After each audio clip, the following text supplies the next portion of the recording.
Ты видел шоу? Ты думаешь, они так здороваются? Мне кажется, что они вот так вот здороваются.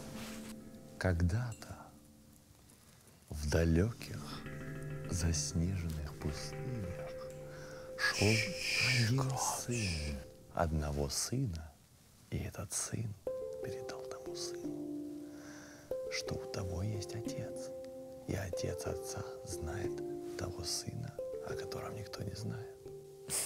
Все, класс. Начало бомба.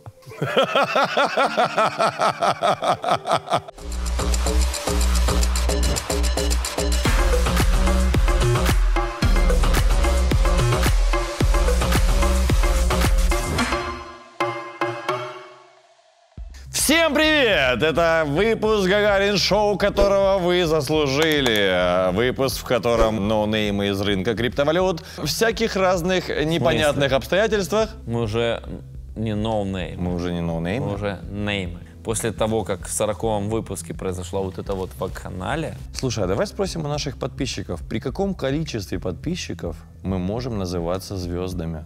А мне кажется, что где-то от 3 подписчиков это уже ты звезда. Слушай, на самом деле люди подходят и говорят, ну, мы смотрим Гагарин Шоу. Ну, вот у меня такое давеча было. Я просто сидел в кафе, и ко мне подошел человек и говорит, типа, я смотрю Гагарин Шоу. Ребята, благодаря вам я начал изучать криптовалюты и начал торговать. Вот это комментарий прочитал. Нет, это не комментарий, это ко мне в реальной жизни подошел человек. Настоящий? Настоящий Просто человек. первый раз, кожаный. когда тебе подошли, ты мне звонил. Нет, ну вот этот кожаный человек подошел, настоящий абсолютно. Мне кажется, что после этого кожаный человек отпишется от тебя. Ну И 10 дизлайков просто со всех аккаунтов. Да не, ну он знает, что у нас с ним нормальные отношения. Ты думаешь? Конечно. Намасте. Намасте. А ты знаешь, да, как вот это? Конечно.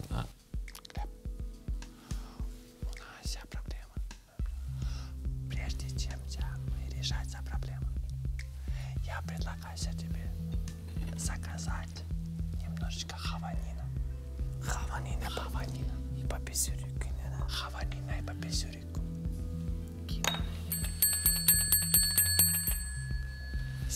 May I have your attention, please? Сейчас придет свет.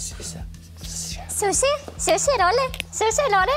Я? Суши-роллы? Светка, ебаный свет! Поднялись не только мы. Светка! Я ж тебя помню, Краматорск, на свет. Слушай, ну мы тогда, помнишь, в придорожном сидели, да? Было. А ты помнишь, как я тебя целовал твой рот, по которому ты ходила? Твою бульку целовал. Светка. Да. Говорит, я суница, говорит, я вообще... Куница, Светка, куница, мне же было Погодялова, Светка, куница. Светка, куница, в Японии. Так и живем, брат. Внимание, первый вопрос. Вы верите в успех NFT? Нет. Нет, конечно. А хочешь, объясню, почему не верим? Да. Потому что Ctrl-C, Ctrl-V никто не отменял. Я ответил тебе на твой вопрос. Либо правой кнопкой сохранить изображение как. Короче, придумали люди какую-то штуку, за которую якобы другие люди платят деньги. На самом деле это все фейк, это то же самое типа ICO, но каком-то другом фейковом уровне криптоцыгане прогрессируют. Поэтому NFT сдохнет. Позволите мне спросить, что такое ICO в таком случае? Но если бы ты был постарше, ты бы знал. Ты зачем это начал? Ты «Бриллиантовую руку» смотрел? Руку. Руку смотрел. Вот. А «Джентльмены удачи»? Тоже смотрел. Когда, блин, в утробе матери или что? Вовчик, на самом деле я тебе скажу такую штуку, смотри. Смотри, у истоков любой инновационной истории всегда стоят мошенники. И, конечно же, у истоков NFT, как технологии, которая позволяет передать цифровое право на блокчейне, тоже стоят ребята на руку, так скажем, нечистые. Но, если ты меня спросишь и скажешь, на сегодняшний день NFT это круто, с точки зрения идеи это очень круто. Это факт. Это передача цифровых прав. Потому что мы все с вами уже, друзья, так или иначе в цифре. Мы все с вами так или иначе хотим вычислить ублюдка по IP. Так это работает на сегодняшний день. Но, к сожалению, вот то, что мы с вами на сегодняшний день наблюдаем с точки зрения того, что там какие-то хайпы, какие-то люди, какие-то вот, значит, там происходят события на миллионы, это все неправда. Это все неправда. Это манипуляция общественным мнением, манипуляция нашими с вами эмоциями, желанием. Вы не верите в NFT, вы их обсираете в таком случае. Почему вы сами делаете NFT? Мы делаем NFT, потому что все, что делает наша компания, это white. True. Это чистая история, настоящая. Все, что мы делаем, это по-настоящему. Если на наши платформы, если на наши площадки придут люди, творческие, настоящие, за которых нам не стыдно, и будут продавать свое искусство в цифровой площади, в цифровом пространстве, то мы, конечно же, это поддержим. White Beat и White is Clear — это про то, что мы с первых дней делаем все искренне и по-настоящему.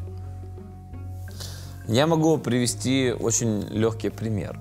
Например, можно одеть, ну, условно, этот же халат, ну, например... Можно я поем? Да, поешь пока.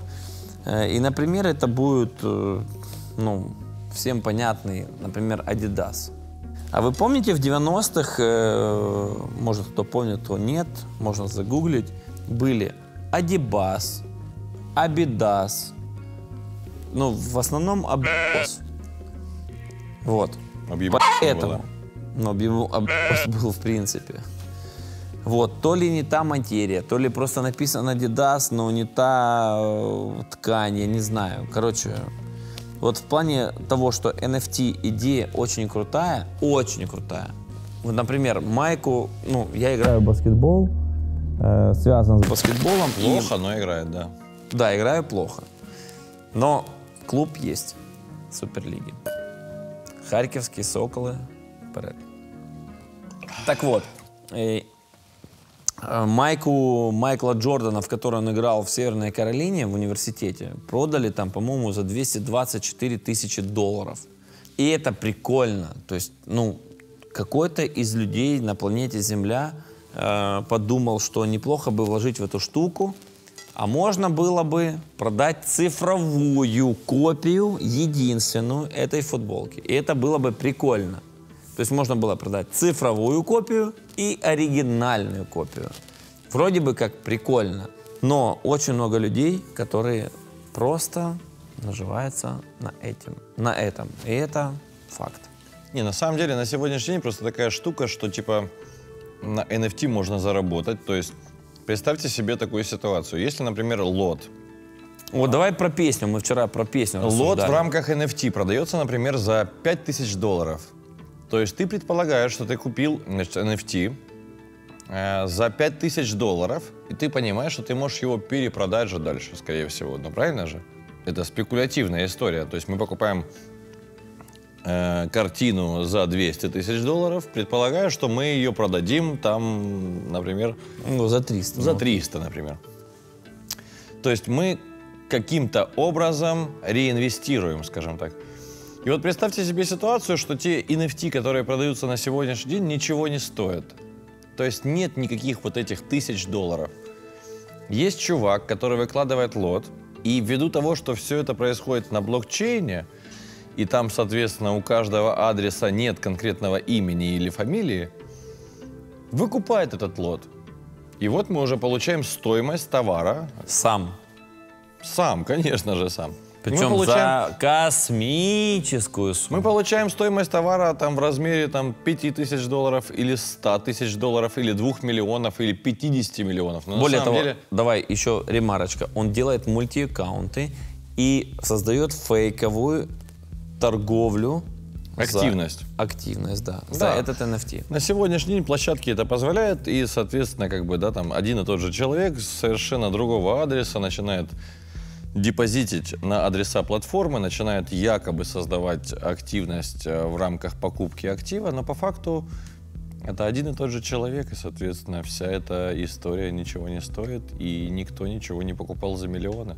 Ты просто сам себе перевел миллион с одного счета с миллионом, перевел на другой счет, вот, заплатил комиссию платформе, но получил в итоге хайп вокруг истории, потому что типа ничего себе. Слушай, а если наш вот друг, товарищ, и которому предложили от коллега, да, от 1 до 5 миллионов долларов, вот пусть он попробует его продать.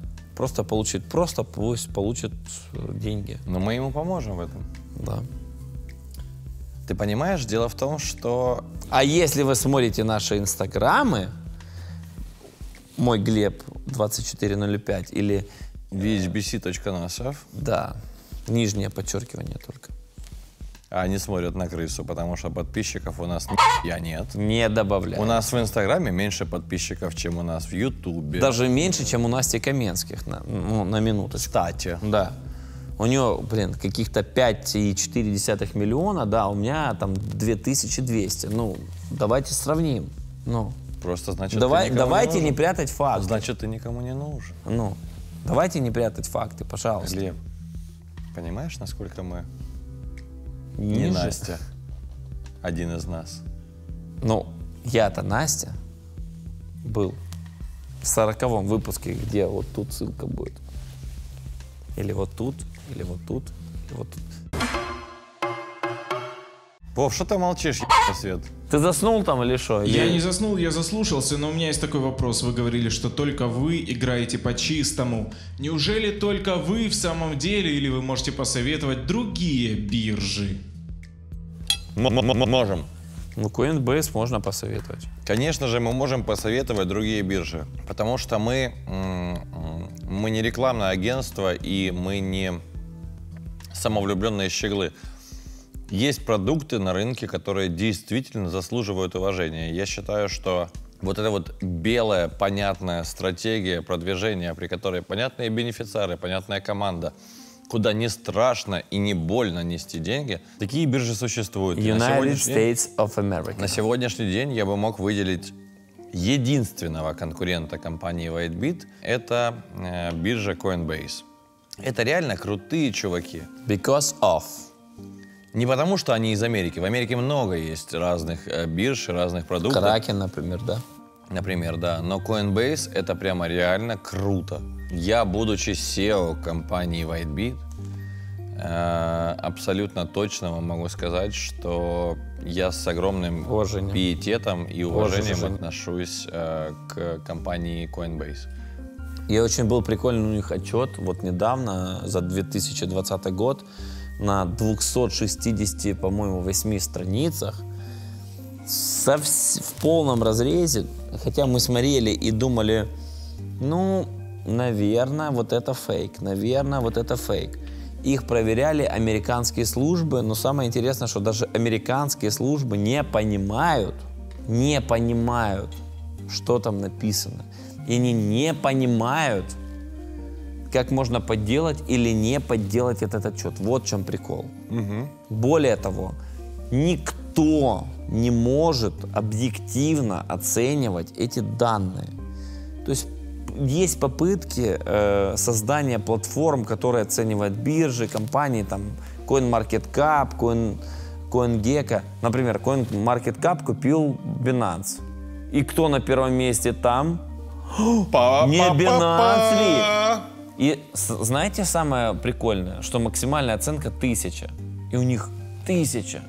То есть люди настолько, я извиняюсь, тупые, что они дали себе оценку 1000 из 1000. Ну не бывает оценки 1000 априори. Никогда. Но если ты самый любимый сын. Да, ну никогда ни одна олимпийская чемпионка, ни одна чемпионка мира по художественной гимнастике не брала оценку 10. Потому что судьей не была мама. Была мама, были родители, Дерюгины и так далее. Но никто никогда в жизни не получал 10. Ну невозможно получить 1000 из 1000. Слушай, серьезно, не было в художественной гимнастике десятки? Нет. Но на Никогда? Олимпийских играх никогда не было десятки. 9,9? Ну, там, я могу ошибаться в классификации, но не было максимальной оценки никогда. То есть одна из судей ставила, там, по-моему, 6 судей, но средней оценки 10 не было никогда. Невозможно выполнить все элементы на 100%. Слушай, но если Binance сам себе купил платформу, Да, и он поставил себе 1000, Поставил значит, себе 10. значит, это фейк. почему? Ты не можешь быть... Вот, Ну, почему? Ну, вот смотри. смотри, Встречается SEO, Я объясняю. встречается SEO CoinMarketCap и SEO Binance. И SEO Binance ему говорит, смотри, которого он купил. да, говорит, мы купили вашу компанию. Как вы считаете, вот Binance вот заслуживает 10? Прикол не 10, а даже 1000. Да, это важно. это важно. Ну, то есть здесь это даже, важно. То есть здесь это даже, важно, да, это важно. Это важно с точки зрения погрешности, да. Да. И SEO CoinMarketCap ему говорит, да. Вы знаете, вот биржа Coinbase, которая вышла на IPO, которая торгуется на сегодняшний день на... 150 миллиардов стоит. Или да, там... Ну, да? 100 с копейкой. Не, на сегодняшний Короче, день 100 меньше. плюс. На сегодняшний день уже меньше А, 100. уже, ну хорошо, ладно. Но Если- неважно, это биржа, которая торгуется на фондовом рынке. Это биржа, которая прошла аудиты. И Регламентировано. эта биржа, по версии вот этих наших китайских друзей, 5-я. Не, мы не говорим хорошо или плохо, мы просто Она озвучиваем. 5-я. Единственная биржа в мире, которая на сегодняшний день попала на фондовый рынок, 5-я. Ребята, а вот, А Binance первый. ребят, вчера... С 1000. Вчера было колебание криптовалюты на 30-20-50% топовых монет. И знаете что? Binance просто не успевал отрабатывать графики даже графики. Ну, Я не тебе говорю щас- про тебя щас- выводы, Тебя сейчас выводы. заплюют и скажут, что просто у них настолько много клиентов, что типа, ну да, окей. Не, окей, у них настолько много клиентов. Но вы же имеете 1000 из 1000. Ну да, вы не имеете права на ошибку. Ну, у вас Ну, 1000 из 1000. А когда у них, например, там, по-моему, пару месяцев назад был просто случайный maintenance на 8 часов. Просто на 8 часов биржа выключилась. А когда у них Случайно. украли 7000 биткоинов, они сказали, все будет в порядке, ребят, и выключились на день. Да, у людей там позбривались стопы, лонги, шорты, и, ну, Это не они важно, за сбрили это всех, никто не не важно, говорит. да. Да. Да, Ну, короче, просто- мы не говорим о том, что Binance хороший или плохой, но, ребята, говорим, что Binance 1000 плохой. из 1000, не, но мы говорим 1000 из 1000. Вот Coinbase, мы, опять-таки, мы даже с ними ни разу не контактировали, мы ни разу Ни с разу. ними не связывались. Но, ребята, Я ни разу не получал на приват от Coinbase никаких денег.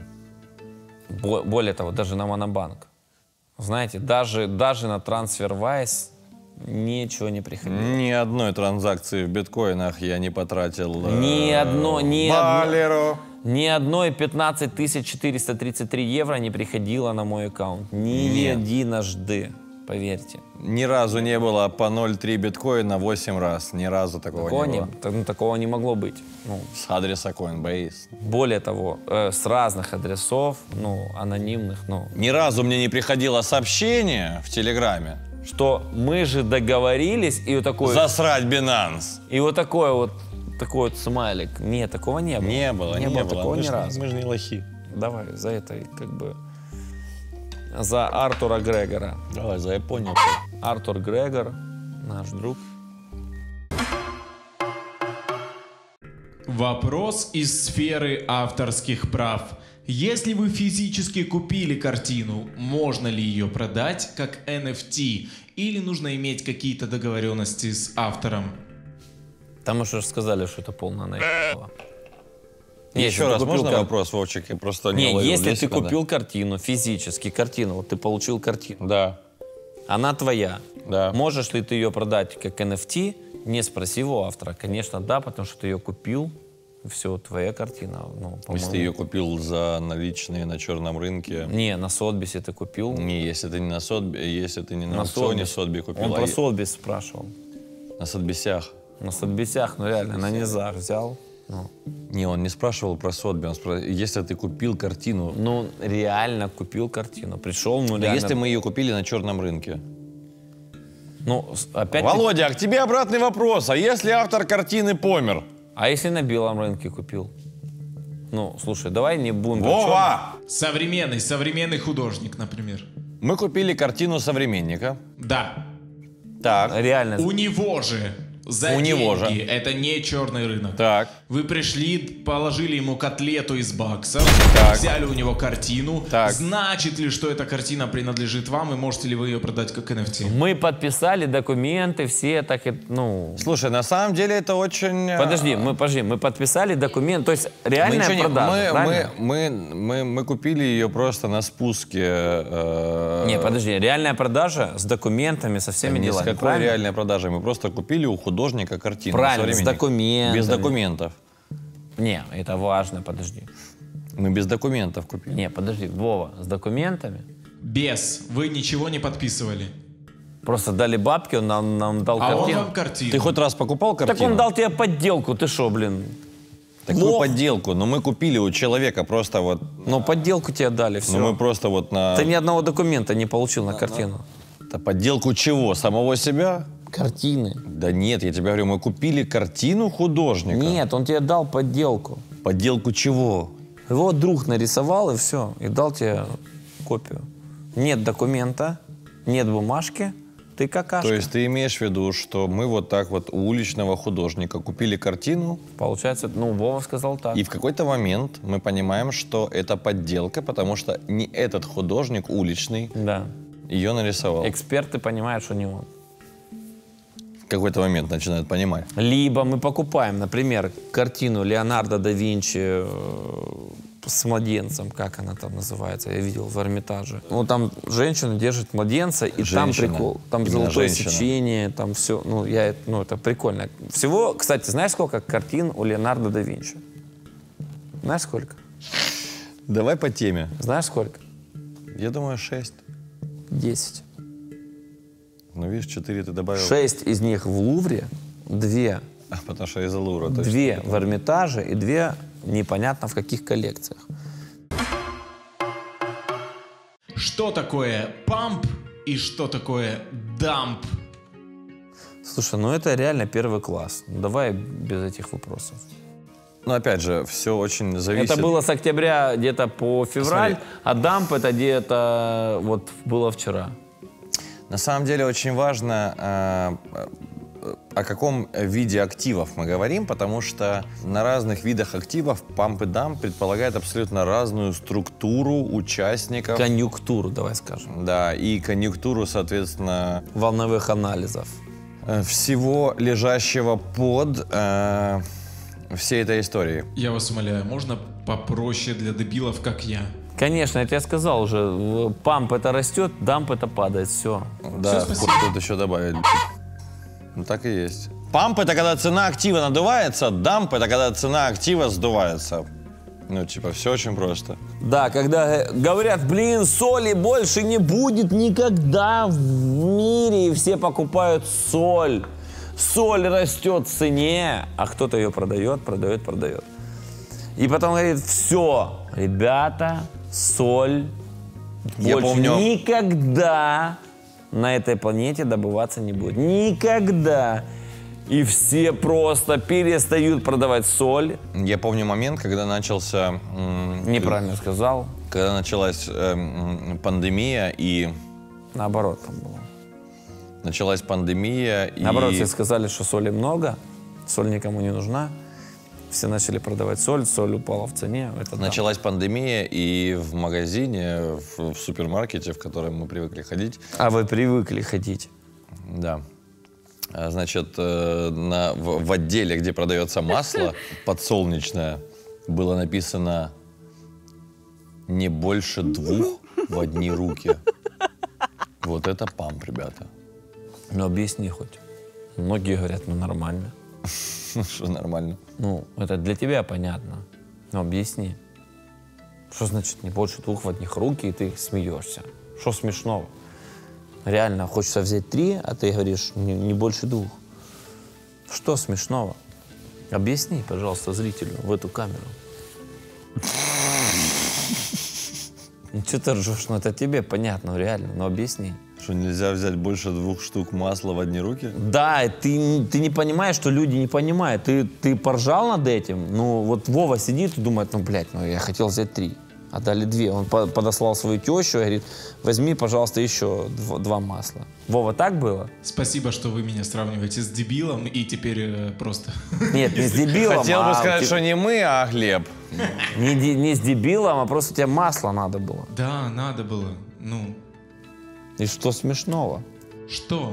Вова, что смешного? Объясни. Объясни, блядь, шутку! Я, честно говоря, потому что я не знаю, как объяснить, типа, еще более глубоко. Нет, ты просто повторил. Сарказм. Нет, ты в повтори. рамках покупки подсолнечного масла не больше 2 литров в одни руки. Ты повторил то, что было написано, и посмеялся. Ты понимаешь, что большинство людей, ну, не понимает этой фигни. Вот ты не можешь понять, что многие не понимают. Глеб, на Харьков форуме с этого смеялись. И что? С таблички не больше 2 бутылок подсолнечного масла в одни руки. Ну, это понимают все. Нет. Она работает. Чувак, она работает. Почему ее ставят? Потому что она работает. Это памп.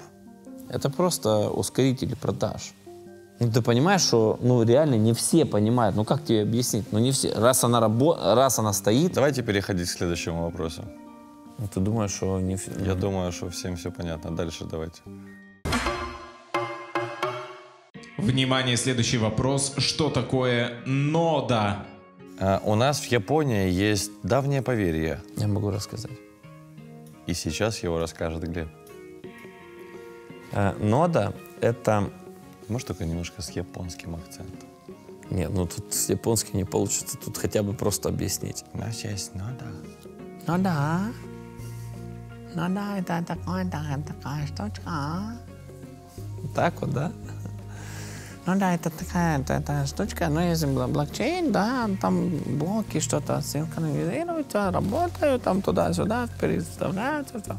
А если ты хочешь, чтобы у тебя на твоей фирме работали блочки, вот, и ты такой себе взял. Это уже грузинский, ну это не то, ну не получится. Короче, есть типичный блокчейн, который работает, у него работают блоки. блокчейн. Не типичный, есть блокчейн какой-то монеты, он там работает. Вы хотите у себя... Типовой. Не типовой, например, там... Все, я молчу, Lightcode. извини. Тут Ты работает важную штуку Lightcode. рассказываешь. Но вы хотите, чтобы у вас все работало точно так же, чуть-чуть быстрее, но у себя. И вы делаете копию, это как я понимаю, я не технарь, но вы, вот ваша нода личная работает вот здесь. И к ней никто не имеет доступа. Она работает так же, как это, но приватные ключи ваших кошельков никто не сможет украсть. Потому что приватный ключ ноды находится у вас. Ну, короче, это очень сложная техническая штука. Не, подожди, смотри, все сильно проще. Нода — это наличие у себя в базе данных, в сохраненных данных, информации обо всех происходящих в сети транзакциях. Владелец ноды — это такой своего рода мамкин пи***к, это такой аудитор. Соответственно, если ты владеешь нодой, значит, ты владеешь информацией о всех транзакциях, происходящих до определенного момента. Для того, чтобы быть владельцем ноды биткоина на сегодняшний день, нужно просто взять, найти хранилище, в котором ты сможешь собрать, на которое ты сможешь скачать 170 гигабайт информации и, соответственно, стать валидатором ноды. Не совсем согласен. Почему? Ну, не так работает. Так работает. Это у тебя будет просто синхронизированный блокчейн. Если я в блокчейне на сегодняшний день скачаю абсолютно весь реестр, у меня будет нода. Это будет синхронизированный Нет, блокчейн. я буду владельцем ноды, потому что у меня будет скачана полностью база данных. А если он сейчас спросит, что такое Notifier? Ну, если спросят, мы ответим, но я тебе сейчас говорю про ноду. Внимание, следующий вопрос, который, кстати, очень интересен для меня. Что будет, когда добудут все биткоины? И мы будем счастливы! Вова, ты сдохнешь. На самом деле, Все сдохнут. ты имеешь в виду, что будет с чем, Вовчик? С самим биткоином, но вот их все добыли, и что дальше? Неужели на этом останавливается его развитие как валюты? Нет, конечно. Нет, будет функционирование. Во-первых, вот эта вот история и, значит, вот этот ключевой тезис относительно того, что количество ограничено, будет доказан, потому что больше их не станет. Алгоритм. Алгоритм и вся вот эта история, которая была заложена в биткоин, себя заапрувит. И, соответственно, добавит больше доверия к системе, потому что, ну, типа, сказали 21 миллион, вот, пожалуйста, 21 миллион добыт. Да, что только- будет с майнерами? Майнеры будут прекрасно зарабатывать на транзакциях. Да, на комиссиях. Потому что для того, чтобы система работала, для того, чтобы работали все эти переводы, транзакции и так далее, должны быть майнеры, которые поддерживают всю эту прекрасную инфраструктуру. И они будут зарабатывать на транзакциях. Вов, ты знаешь, когда будет добыт последний биткоин? В 2020 каком-то? В 2140 году. И что будет дальше? Дальше сеть будет поддерживаться Дальше майнерами. будет то, что Вов сказал. 2141, 2142. Ты что, не знаешь? Летоисчисление или что? Ничего, то, что будет то, что сказал Вова. Они будут просто подтверждать транзакции, на этом зарабатывать. Майнеры сейчас, помимо того, что они подтверждают транзакции, они еще пытаются вычислить следующий блок. А дальше они не будут вычислять. Потому что биткоин будет стоить $1 миллион, а то и больше. То есть майнеры дальше будут зарабатывать на биткоинах или нет? Да, будут. Конечно. Безусловно. И сейчас последний вопрос, и по традиции он звучит от меня. Мне интересно, как вы встретились и создали общий бизнес, а именно биржу WhiteBit? Мы познакомились, Чиксой, она была хороша, при взгляде на нее поднималась душа. Мы познакомились в рамках того, что я брал у Глеба помещение в аренду. Вот, и мы очень сильно друг от друга шифровались, потому что про крипту говорить не очень... Это не культурно Не было. очень культурно, да, и, соответственно, я сказал, что я занимаюсь дистрибуционным бизнесом, а он сказал, что он просто сдает помещение в аренду.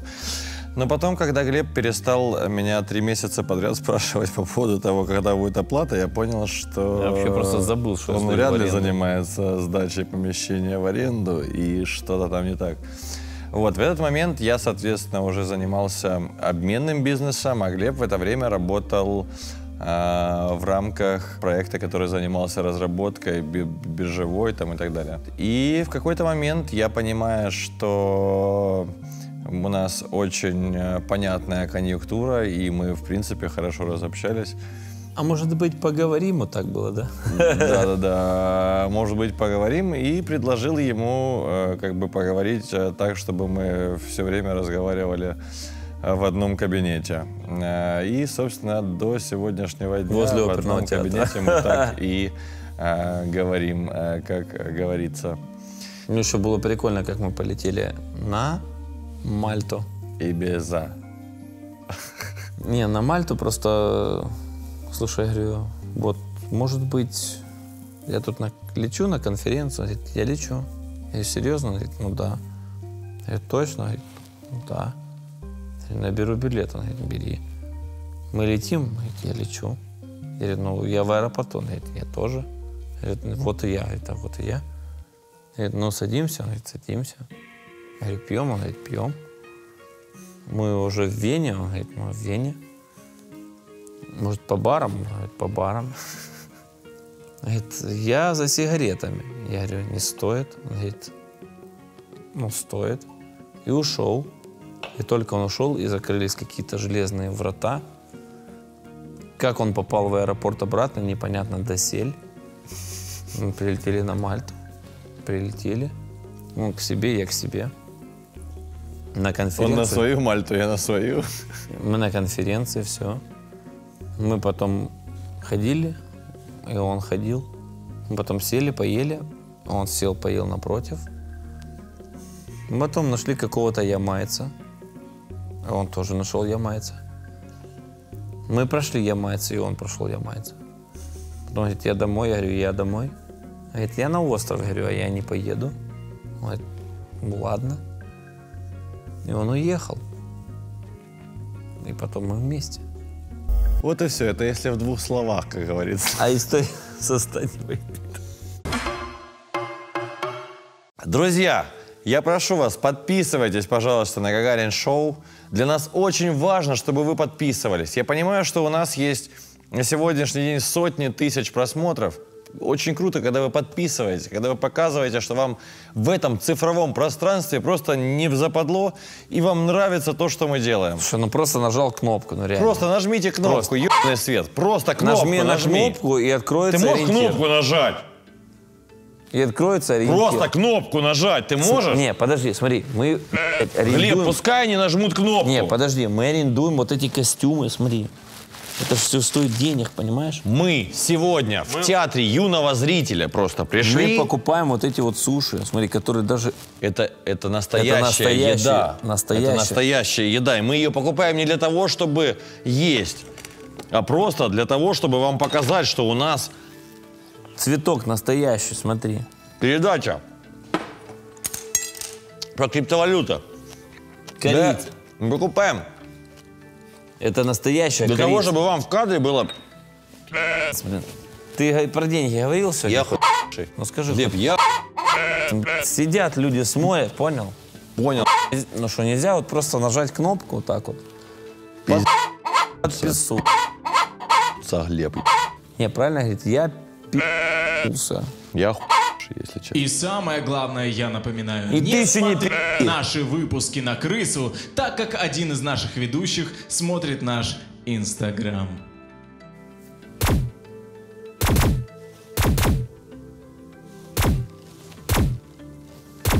Ты смотришь на крысу?